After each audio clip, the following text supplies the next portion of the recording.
Bonjour à tous, on commence ce tour de la presse sportive par le verdict que tout le monde attendait et qui est tombé hier. Le PSG a annoncé que Kylian Mbappé, sorti blessé contre l'AS Saint-Etienne en finale de la Coupe de France vendredi soir, serait absent durant au minimum 3 semaines. Le Français souffre d'une entorse de la cheville avec lésion ligamentaire externe.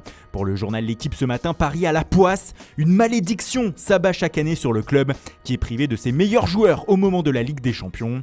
En effet, Mbappé devrait probablement manquer le quart de finale de Champions League le 12 août prochain contre l'Atalanta. De quoi donner des sueurs froides aux supporters du club, privés encore une fois du duo Neymar-Mbappé pour un rendez-vous capital.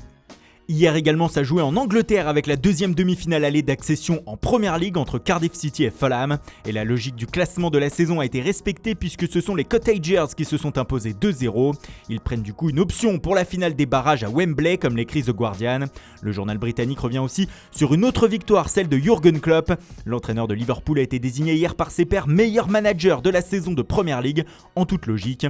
Champion avec 32 victoires et 99 points, son équipe a marché sur l'Angleterre. Et l'Allemand mérite largement la récompense.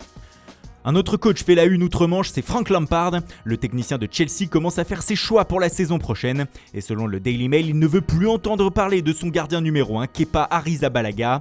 Il aurait indiqué au portier espagnol et à sa direction qu'il souhaitait un nouveau gardien pour la saison prochaine et que Kepa pouvait plier bagage. Les Blues seraient même prêts à prendre en charge une grosse partie de son salaire dans le cadre d'un prêt, car ils savent très bien qu'ils ne reverront pas les 79 millions d'euros qu'ils ont investis sur l'ancien dernier rempart de Bilbao.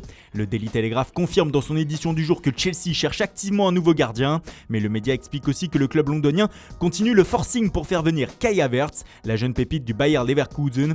Les négociations auraient débuté avec le club allemand. Chelsea se montre confiant quant à un accord prochain. On file en Espagne où c'est un joueur déjà transféré, lui, qui fait la une. En effet, on a appris hier soir que Arthur Melo, le milieu de terrain du FC Barcelone, vendu à la Juventus il y a quelques semaines, est en pleine rébellion, comme l'indique Sport ce matin. En effet, après la fin du championnat, le Brésilien s'est vu accorder des vacances et a donc décidé de les passer au Brésil.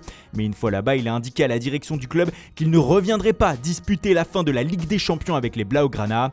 Une attitude qui scandalise la presse catalane, comme ici Sport donc, mais aussi bien sûr Mundo Deportivo. Le média explique que le Barça lui a indiqué qu'il devait revenir sous peine de se voir infliger de graves sanctions.